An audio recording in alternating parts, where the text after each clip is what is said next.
Life Force. Technically, it's Salamander. We're going to call this Life Force, and this will help you explain what kind of game we're playing here. Yes, this is Life Force. Otherwise known in Japan as Salamander, which is apparently the name of the original arcade game. Currently being played on the TurboGrafx 16 Mini. I wanted to show you this game because even people who don't follow the PC Engine or the TurboGrafx 16 remember this game because Life Force was one of the first Nintendo games I ever played. I rented it back in the day. I think it was from was it Errol's? Yeah, it was one of the first video games I played on my Nintendo Entertainment System. And I only knew it existed because I had one of those guidebooks. It was one of those, tips and tricks for Nintendo games. It was one of those weird. It was like maybe 40 or 50 pages. It was in color, and it was bound. It was like bound by those little spiral rings. It was like a spiral ring binder. I mean, of all the weird books I owned when I was a kid, that particular book was kind of the weirder ones because it was literally just a bunch of pictures, basically showing you the basics of. It was like imagine a book that was just a bunch of pictures that showed you like tips generally, like not in a Nintendo Power way where there were maps or anything, just pictures saying pick up this, use the ghost ships to get extra firepower. Like some of the tips weren't that useful. But this demo is extremely useful.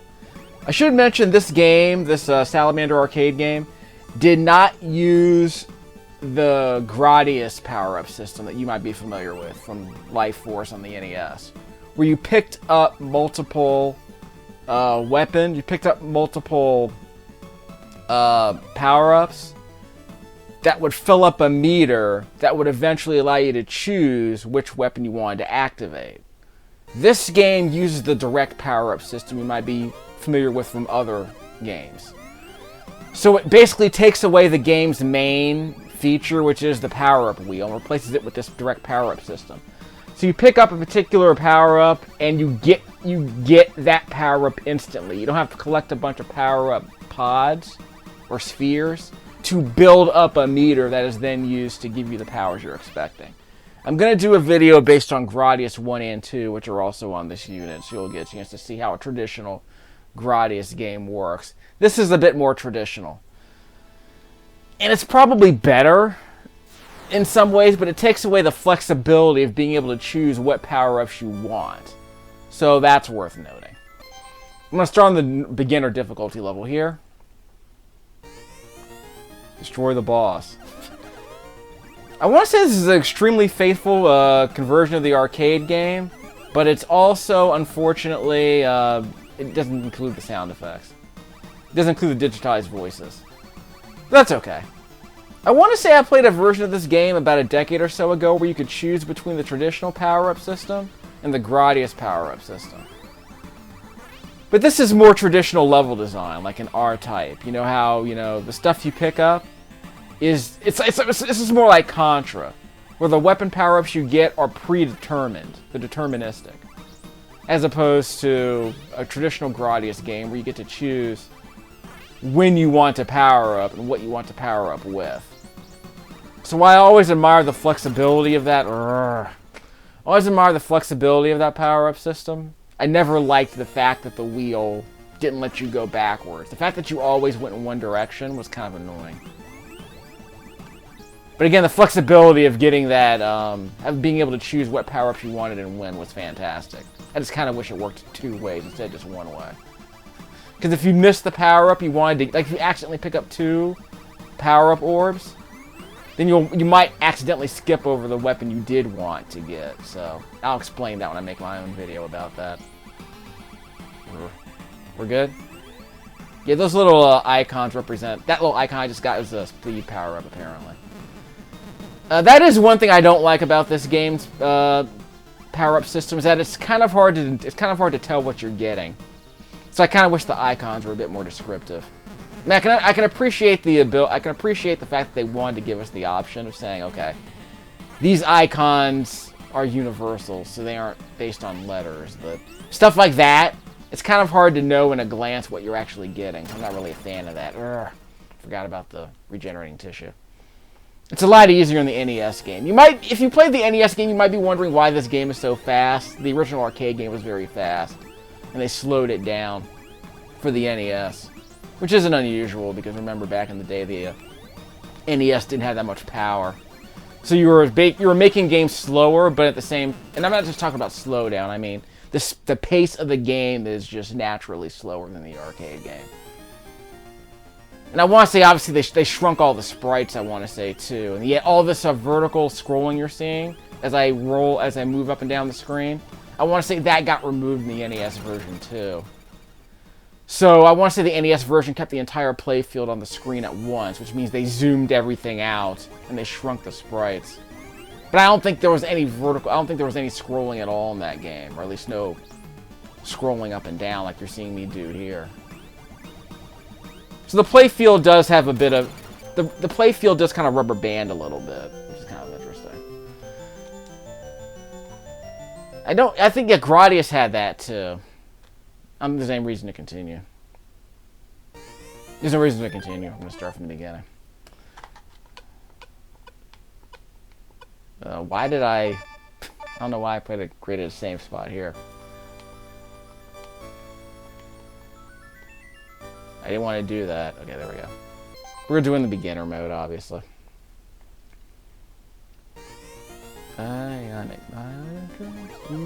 Ooh. Okay, so I missed a bunch of power-ups here. I'm supposed to save my game so that I can get a perfect run on that first wave of enemies. So I always get a full power-up loadout. We'll do that later. So obviously this game's a lot harder than the NES game because of all this, because of all the extra speed. And of course there's way more activity going on screen as well, but the NES game did a reasonable job of converting the arcade game. In fact, I kind of felt like a dummy because I remember when I first heard that Gradius 2 got converted to the NES, I had no idea. Like I knew that Gradius got converted, I just never played it. But then I found out after the fact that Gradius 2 got converted too. I'm like, wow, really? There was a sequel to Gradius and it wasn't Life Force? I literally thought that Life Force was the sequel to Gradius. Which I only found out about after the fact. Because like I said, this is one of the first games I played, so... I didn't know it was a sequel to anything. And of course that game had a two-player co-op on the NES. Which was a lot of fun. But Now remember, I think I beat it a couple of times. But it was one of those games where I always died in level 5. Because I was able to get past the first 2 levels. I think there was like was there a 30-man code in that game? I don't remember. Because I want to say there was a Konami code in that game. But I did beat it a couple of times. I remember you had to like blow up, you had to shoot the heart, and then that was being guarded by the little dragon that was orbiting around it. Then you had to escape. So I do remember beating the game, but I probably cheated. I mean, I'm pretty sure I had a code of some kind. I don't remember having a Game Genie though. At least not when I beat that game the first time. Ah, crap. It shouldn't be this hard. I probably just need to stop talking and start thinking. Just a second. This game isn't that cerebral. Jeez, dude. This game's not that cerebral. Okay, I'll tell you what. See if I can do a save scum here. See if I can get a perfect run on the first batch of enemies here. On the first waves. Darn it. Harder than it looks. Ah, crap. Good enough, good enough. I'll get it right eventually.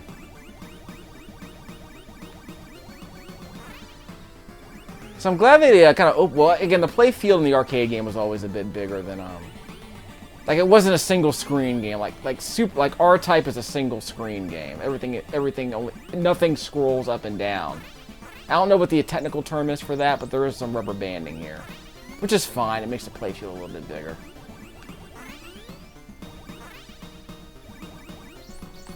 But I can understand why the NES conversion shrunk the playfield and made the sprites smaller.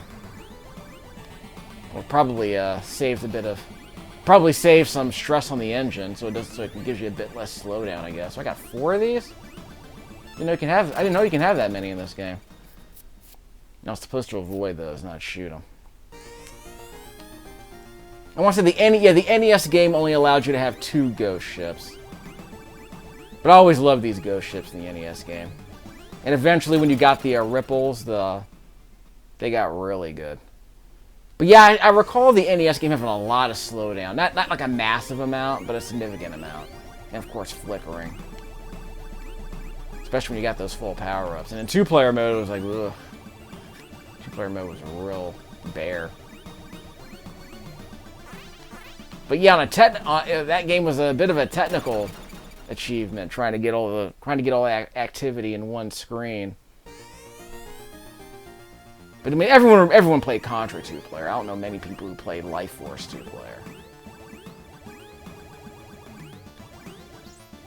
Of course, the problem with making making co-op shooters is, how do you balance the games for 2 players?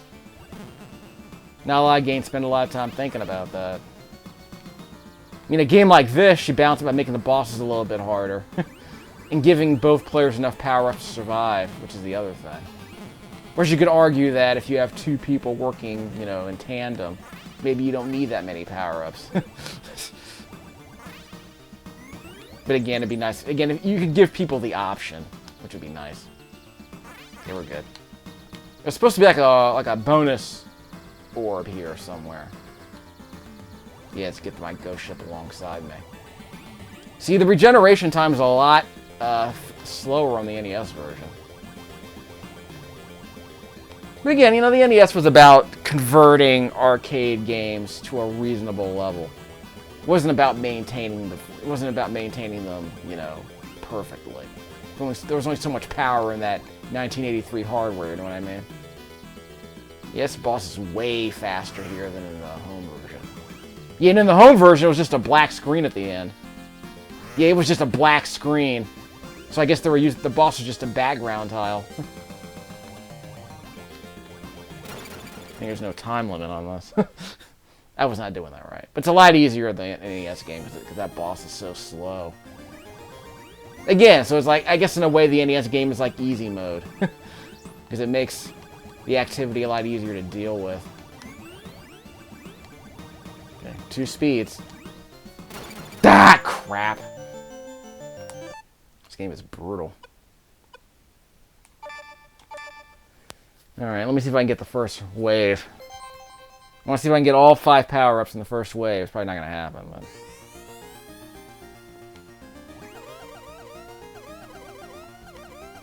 Darn it. You shoot them all first, then pick them up. You shoot them all first, then get the power-up. Though sometimes the power-up you get makes it easier to get the rest of them. But yeah, 2 ghost ships right off the bat's very good. I'll take that. I'll get more later, obviously. Again, what is that green thing? Is that the ripple? The circle ripple I got right here? So eventually I'm gonna have to learn what those icons mean, because the attract mode explained what they were. It's just that I wasn't able to pick up on it. Okay, I think those are both option lasers. Those are both ripple lasers. I got all 4.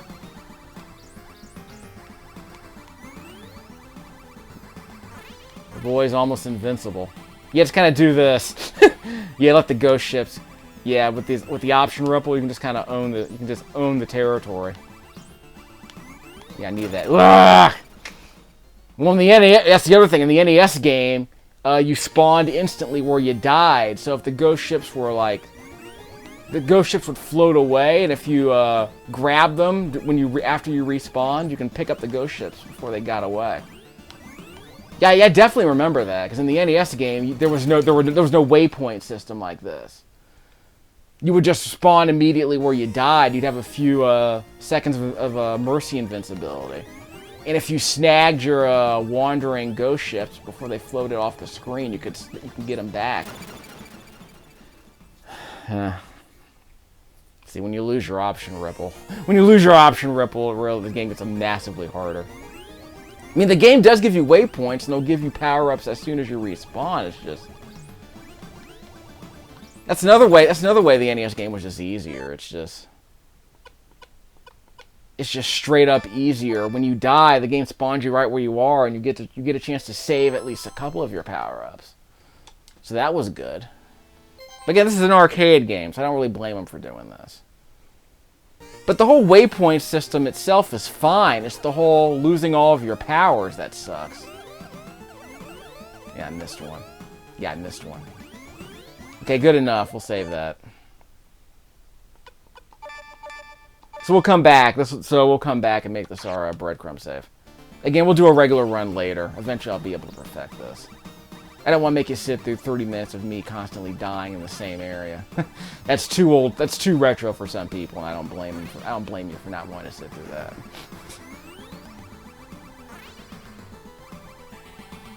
Yeah, it is kind of fun to play this game, to play a more arcade-friendly version, like a more arcade-faithful version of this game with all the speed, the increased speed. That was another option. Yeah, there it is. I got 3 now. So this will do. Got him. What did I get? Was it just another ripple laser? Okay, now I got 4. Holla at your boy. Of course, I can't shoot these big teeth. What crap! Man. So now I'm stuck back here again. I gotta... Whoop! Flew through the wall. Didn't know you could do that. Mercy invincibility. Probably just avoid those red things. Just avoid the red things. Just worry about surviving at this point.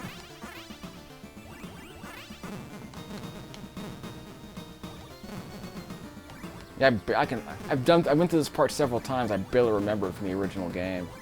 Or at least from the NES game. I mean, I definitely remember the regenerating tissue and all that. I mean, the whole conceit of this game was that, yeah, you're flying through the body of this giant, you know, Galactus-like Viper, right? Well, me and my Vic Viper flying through an actual Viper.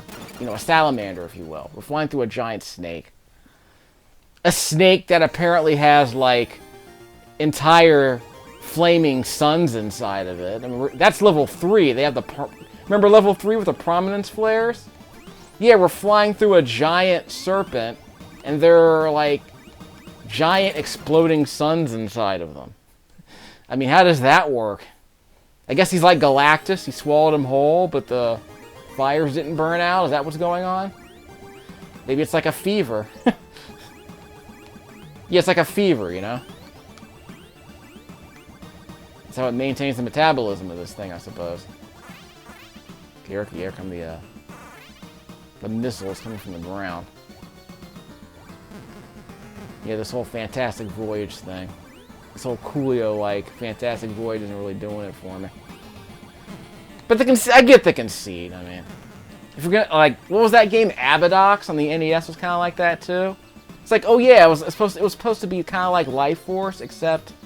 Apparently there was this whole bit where you were supposed to, like, escape from... Yeah, like in Life Force, you had to escape from the... final boss before the being exploded. Because you were flying through a giant body in Abadox. I haven't played it, but I remember reading about it. And in concept... I mean, there were commercials for that game. It's like, yeah, you're inside a giant organic being, and at the end you have to escape from that giant organic being. So it's like, okay, so the whole conceit is that it's like Life Force, only extra? Is that what it was? Because I don't think it was supposed to be like an adventure game or anything. Gosh darn it. Where's it going to drop me? Ah! Drop me off at the halfway point. You're killing me, Smalls. I think I should have gotten the ghost ship, not worried about that other thing. Okay. So I can survive the teeth. It's just a matter of, you know, not freaking out. Not going for the speed power-ups, not worrying about them so much. Like, this is fast enough. But there are other games on this TurboGrafx 16 Mini where you can control the speed. I think Soldier Blade is one of those games. I'll be playing that a bit later. There are so many shooters on this console. This particular mini console is like probably 7 shooters on it. Even if you don't include Space Harrier, we're talking about, like, what is it? Superstar Soldier, Soldier Blade, Psychosis, this game, Blazing Lasers. Yeah, we'll give it a couple more tries. Blazing Lasers is on here. And a couple more games I'm forgetting. Like probably some, yeah, both Spriggan games are on here. I mean, those are Japanese only. I played a tiny bit of Spriggan Mark II. It's not great. Well, I'll show you a bit of that later. It's basically a side-scrolling shooter with not many weapons and a whole bunch of anime voice acting. So I guess if you wanted more shooting in your visual novels, I mean, I guess you'll be able to see a bit of that later. I'll show you that. It doesn't look like a great game, but it's in Japanese, so I'm kind of hoping that it translates, because it's a shooter, so it's probably not that complicated. I only played it for like 15 minutes. But I beat the first boss, so I guess that counts for something. There are a couple more games I'm forgetting. Yeah, Lords of Thunder is on here. Sapphire is on here. That's a Japanese game, but it's got an awesome Red Book soundtrack you're going to get a chance to hear. Red Book rock is always great. It's a vertically scrolling... Whoops! Gosh darn it. It's a vertically scrolling shooter. And there might be one more game I'm forgetting. But yeah, that's a lot of shooters to have on a console like this. On a mini console. Because I remember complaining that... Yeah, R-Type is on here too. I just played R-Type a few minutes ago. R-Type is on here. Yeah, there was like... I remember complaining, like on all the Genesis compilations I've played. Like on the... What is it? On the... PlayStation 2 and the PSP, there was like one shooter. I don't remember what it was. On the Sonic's Ultimate Genesis Collection, there was nothing on that one. At least no traditional shooters, like no side-scrolling shooters. You know what I mean? Like the Genesis Mini has Thunder Force 3 on it. And what was that other game? Yeah, the At Games Genesis console everyone hates. The At Games Genesis console had, what was it? Save. It had Aeroflash on it. And of course, the Sega Genesis collection that I have right here on the, Sega Genesis Classics that I have right here on my Xbox One. That has Biohazard Battle on it, which is actually a pretty good game. I definitely want to get back to that one. But, you know, like I said, no Gyries. I haven't played a single console that had Gyries on it. And that's just because that's actually a great game. I'm too bad no one, gosh darn it. It's too bad no one bothered to re-release it. I don't know what's going on with that. I mean, I'm sure off the top of our head, like the old school, you know, Mega Drive heads could name like 10 games off the top of their head we should be playing on these consoles. You know, Mega Aleste was a CD-ROM game. Or was it Robo Aleste? Well, there was also Musha. Gosh darn it! Yeah, the arms were also shorter in the NES version. And Life Force's boss was so much easier to beat because he's so much slower. His arms aren't as long, I want to say. But the fact that he's slower helps a lot. You can just you can just fly circles around them. At least I have one option, so I can double my firepower. Too bad I don't have my option laser. My option ripple. It's on now.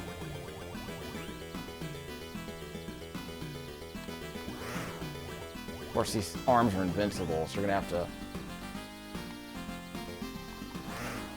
Yeah, you gotta get in your shots while you can. There is no laser. Is there a laser in this game? Because there's definitely a ring laser. There we go. Yeah, see? Instant transition to the next stage. No blacks, no flying, no explosion followed by the ship flying off to the right. Then a black screen, like none of that. It's cute.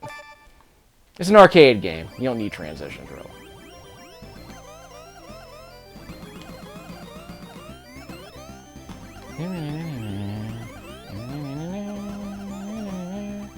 Yeah. The Gradius series always had great music. You know what's great? Gradius Gaiden, which is actually, I'll explain that. Gradius Gaiden has a fantastic soundtrack. Probably has two of the best songs Konami ever composed. I don't think it's a Red Book soundtrack. I want to say it's a Yellow Book soundtrack because it was a PlayStation game. Or I think it might have been a Saturn game, but I think it was definitely a PlayStation game. There's your laser. Yeah, got your asteroids right here. But yeah, Gradius Gaiden was converted. What was it? They made what was it? They made a PlayStation Portable game called Gradius Galaxies, I want to say. Yeah, I think it was just the Gradius Collection or something like that. And I think it included Gradius Galaxies on the Game Boy Advance, because the Game Boy Advance got a Gradius game that apparently was really slow. It wasn't great, but I mean, I remember it being okay. But the Gradius Collection included the first, I want to say included the first 4 Gradius games, and Gradius Gaiden, which meant I got to hear that fantastic soundtrack. Which you can hear on YouTube now, obviously, but yeah, let's stick with the option ripple, because it has a wider area of attack here.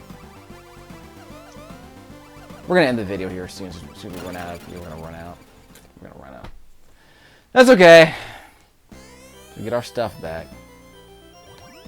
There we go. These guys are helpful because they weave towards the center of the screen, so it's easier to shoot them all. It's easier to shoot them all and get the power-ups because of the pattern they use. Yeah, these ships are cute. They fire one shot, then transform in reverse, then fly away. Those are always cute. It was a nice little touch. See, some of the ships in these games have personality. I like it when enemy ships in these shooters have personality. It's a subtle thing, but like stuff like that where the ship just, you know, just literally transforms before it flies away. I always thought that was a nice touch. I want to say that touch was not in the NES game. Yeah, but stuff like that, like the ships, you know, explode like that. Like I said, it gives the ships a lot more personality. So in a game like this, where the enemies kind of feel just interchangeable, that's a nice touch. And there aren't that many shooters on this console that have that kind of personality, because we're going to be playing a bunch of shooters where enemies are a lot more boring. But there was always the problem in these games where it's like the enemies just weren't that smart. Their attack patterns weren't that sophisticated. And some games are just, you know, wave-based shooters, you know. You know how it is. The games just try to overwhelm you with numbers. I mean, obviously there are games like Ikaruga, which are just like puzzle shooters, really. I did a video on Ikaruga, the PC port of Ikaruga, which I bought on. I didn't buy that yet, but I did download the demo. And that's the kind of, it's probably still on sale here in the winter sale. It's probably still on sale. So you probably get that game for about $10 or less. Because I want to say the GameCube version, I want to say it's probably in the 50s and 60s in terms of price. I'll double check.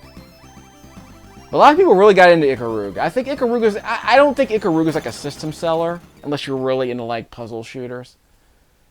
But it's kind of interesting for what it was. Like, I think that Ikaruga's like a tweener shooter. Like, you play that game in between other shooters, because if you're not super into it, it's kind of hard to justify paying a lot of money for it. But if it costs, for like $5 or $6, it's kind of worth sampling and kind of trying it out for like half an hour, see if you can understand it, then coming back to it like a couple of days later and kind of messing around with it.